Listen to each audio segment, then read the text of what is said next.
Hey, so I decided to try out something new. Every now and then on these videos, I'll just talk to you guys and give you a good scene from nature while I speak to you guys about any subject that that we're tapping into for the day. But today I'm gonna name this video "Economic Dystopia" because I want to touch up on the things that we don't really acknowledge because we've made agreements with society, or we were born into agreements that indoctrinate us and keep us from time with ourselves, loved ones, and nature. Just getting to know, our environment, what's going on in our environment. Really sitting, seeing the trees, seeing the colors of the grass and the leaves, seeing your neighbors, the people who are also on their off time, finding ways to keep their spirit, in alignment. Those things count. And I feel like indoctrination, I want to touch up on indoctrination because it plays a big part. I feel like that's a big understated bully in society is indoctrination, because money makes the world go round. Money, right? But the thing is what they don't speak about is how we've been put in a loop to settle for the smallest amount of money, right? Like income, funds, and financial circumstance. We've been tricked into this hustle your spirit and vessel away mentality, while the things that are in front of us get neglected.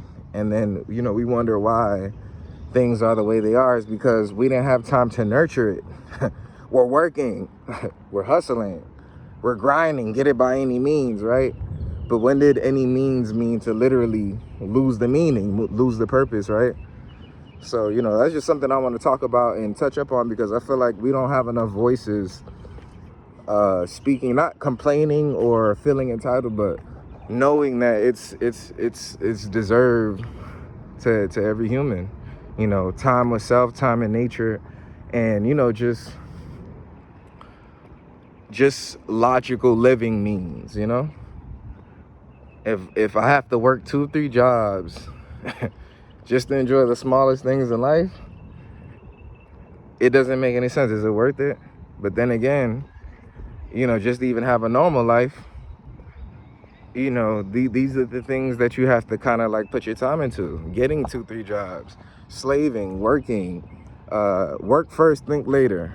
I'll take care of my emotions. I'll take care of, my livelihood or who I am, and get to know myself after I'm done working. So I'm gonna work and build up everyone else's corporations first, and then eventually I'll spend time with my family. I'll get to spend time with my daughter, my son, my mom, my cousins, friends, build those relationships, all these things that we're constantly fighting for every day.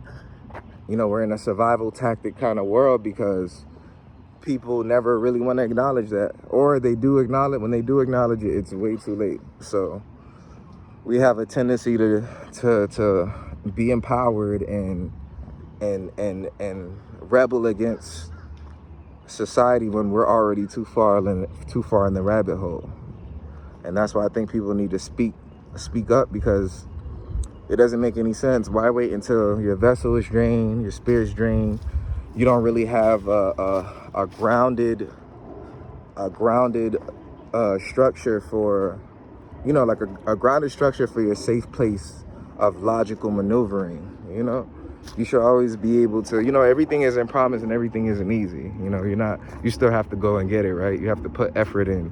But when does one, or when do the people say, hey, I understand effort and I understand getting to it, but I also understand that we're being cheated out of our time, our resources, and, just living life at peace.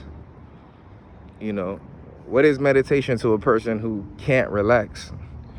What is peace to a person who can't, who can't who can't find the time, or if they do find the time, they're too worried about, the other things that they have to keep up with in life.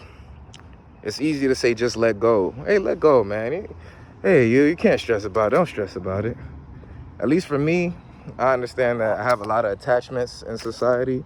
So, so to let go of them and feel free about letting go of them was a little bit easier, because it's like, hey, I know what I'm in control of, and I know what's preventing me from from reaching that level of self-peace. Because emotions lead into other things. If you're stressed out, stress can lead into other things, health problems. It can translate into other areas of life, which can be detrimental to your health. But also if you don't have